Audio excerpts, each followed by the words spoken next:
The idea that we can control our lives with our thoughts is a captivating one. The belief that if we envision our ideal future self daily or write down our dreams multiple times a day in order to guarantee that it would actually happen sounds a bit magical. This concept of going from mindset to materialization is called manifestation. And honestly, it sounds too good to be true. There are 3 myths I want you to look out for in this video. 1. Responsibility.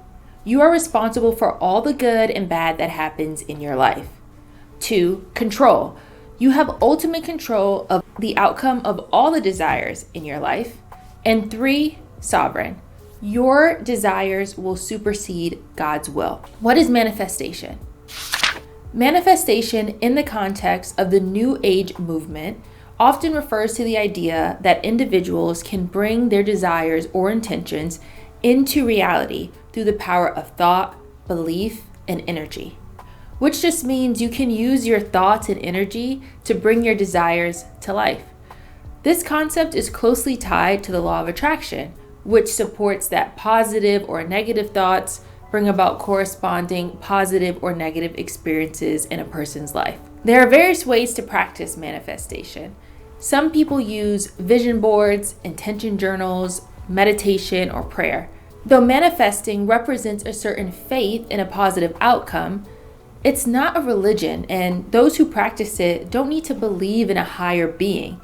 Because it's not a religion, it can be as intricate or simple as you want it to be. So, for example, one popular method is 3-6-9 manifestation, which means you write down what you want 3 times in the morning, 6 times midday, and 9 times before bed.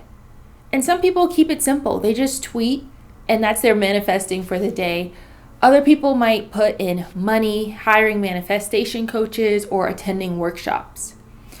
Manifesting also goes by the name of abundance mindset, affirmations, law of attraction, new thought, or in some Christian contexts as the word of faith movement. But no matter what name you call it by, essentially you're saying, if I write it, if I say it, if I see it, it's going to happen, just because I intend it to happen. Does it work psychologically? Despite its popularity, there's little evidence that manifesting works. As of 2021, there has been no scientific research into the concept and mixed results from studies in the related notion of self-fulfilling prophecy. And a self-fulfilling prophecy can be both positive or negative. Gabrielle Oettingen, a psychologist professor at NYU, has spent decades studying the effect of positive thinking. Though it may seem counterintuitive, she says, such thoughts are often a hindrance because they lead to complacency. We did a study on obese patients who were entering a weight reduction program. The more positive these obese patients thought about their success, the less weight they lost, 10 pounds less over a year.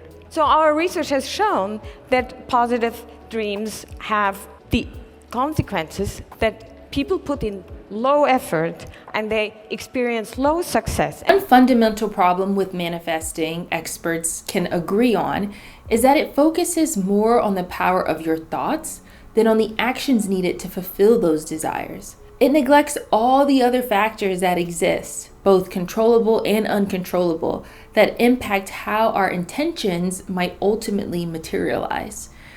The individual is therefore responsible for all the good and all the bad in his or her life when there really are so many other factors at play. Say, for instance, when me and my husband were planning our honeymoon, it was in 2019, and we were super excited about our wedding and our honeymoon, but everybody knows what happened in April of 2020. So we were really devastated and had to grieve the loss of both events in our lives.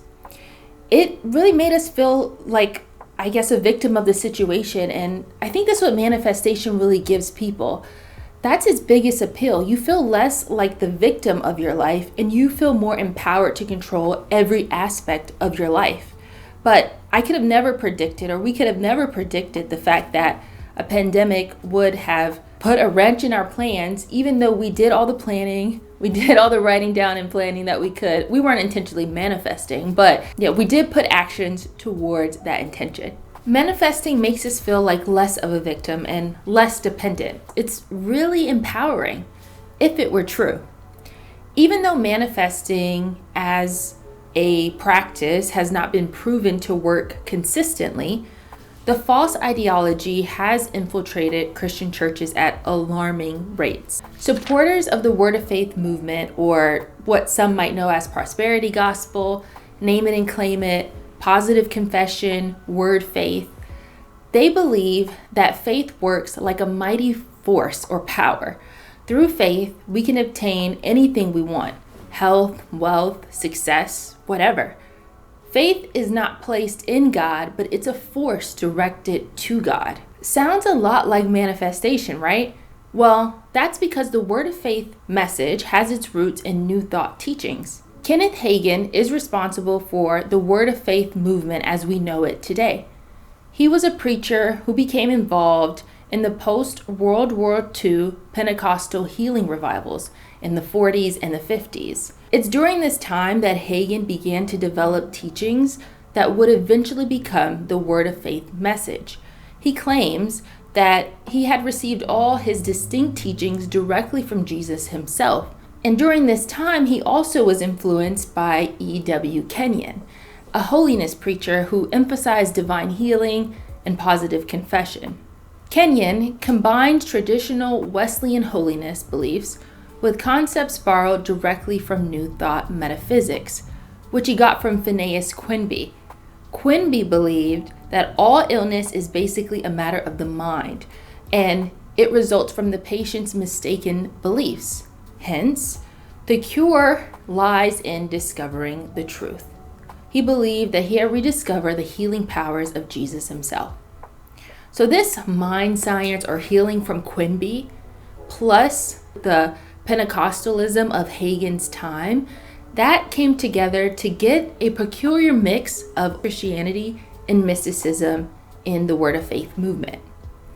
And maybe you haven't heard of Hagin, but you might have heard of Juanita Bynum, Joel Osteen, Kenneth Copeland, who have continued with some of these principles at some point of their ministries, even though it might be not present in their ministries now. So why is Word of Faith wrong? It's a misunderstanding of the authority that God gives us by misconstruing the meaning of faith. Go teach my people faith. That's the charge which has compelled Kenneth E. Hagin for more than 55 years of ministry. Hagin taught that faith is a force, and that faith was actually the source of God's power to create. This force of faith is released through our words, and if we speak these faith-filled words and believe and do not doubt, then they have to come to pass.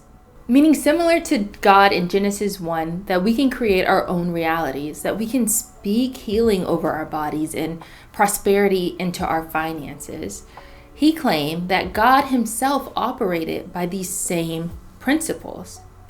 And since we, as Christians, are children of God, we ourselves are little gods, with a lowercase g, who have the same power and ability as God himself. This view can be mistaken as a high view of God. In Word of Faith, you might believe that you just have such a high view that God can do anything that you imagine him to do.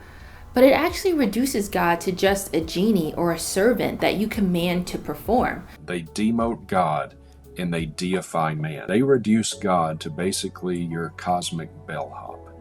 God exists to serve you. Whatever you want, that's what God is there for. The belief that God has to do what you believe because you are releasing your force of faith that requires him to do it, this totally disregards what God actually wants for you or what his will is. So why are so many people deceived? Why do so many Christians believe this doctrine? Is manifestation biblical? There are a number of popular verses that Word of Faith preachers or prosperity preachers use to validate their teachings. And when taken out of context and just interpreted through modern English language, it can be a convincing tool. For example, John 10:10. A thief comes only to kill, steal, and destroy. I have come so that you may have life and have it in abundance.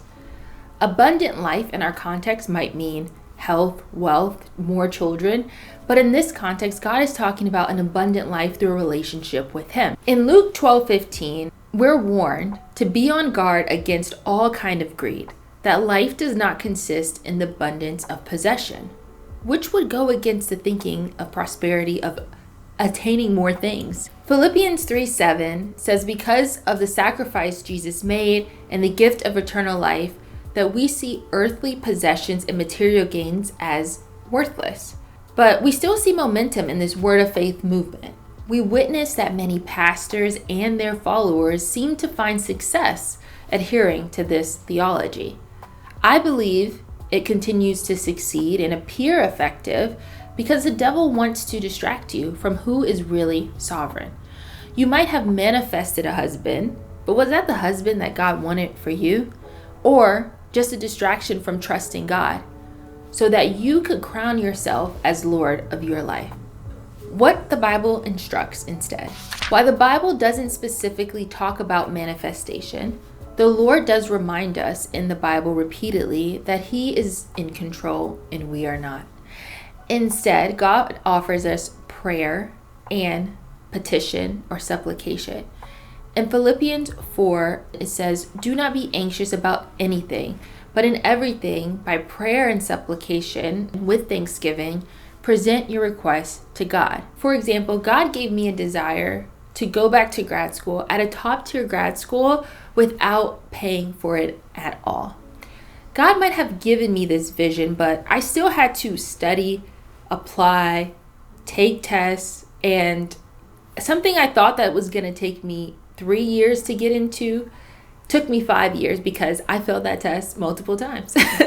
But the point of the story is that even though I was successful in reaching that goal, the vision that God gave me was really just an invitation to trust Him, to have faith in the fact that He could fulfill that desire, to have faith that He gave me that desire, and show that by being obedient and taking the steps to accomplish it. God is the only one that can manifest.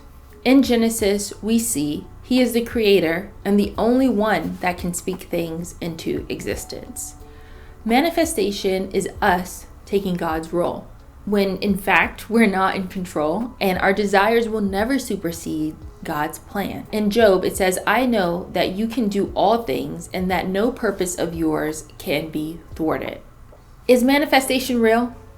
I mean, you can write stuff down and it can happen, but is it because of your will and energy? The myth of manifestation is that you are responsible for all the good and bad that happens to you in your life, that you have ultimate control of the outcome of all the desires in your life, and that your desires will supersede God's will. As believers, we can commend people who believe in this concept of manifestation without taking part in it ourselves, because it does focus on positive thinking. And it is helpful for feeling pleasure at the moment. It is helpful in really tough momentary situations. But this optimism should never deter anyone from getting medical treatment for real health concerns. It shouldn't prevent anyone from working on their relationships and addressing real issues in their lives. The reason Christians can confidently leave manifestation alone is because we know that we are not responsible for every single outcome of our life. Plus, we don't have authority over God by releasing words of faith. Only He can create something out of nothing, while it is our responsibility to have faith and actions towards it. Instead, we take our desires to God in prayer, asking Him for it if it is His will. There is so much relief in knowing if I have a bad random thought in my life, it's not going to completely derail the trajectory of my life. Instead, our lives are held in the hands of a God who created us, who knows us deeply and loves us unconditionally. He has the perfect balance of infinite wisdom and power. And that type of leader, I can feel confident trusting my life with.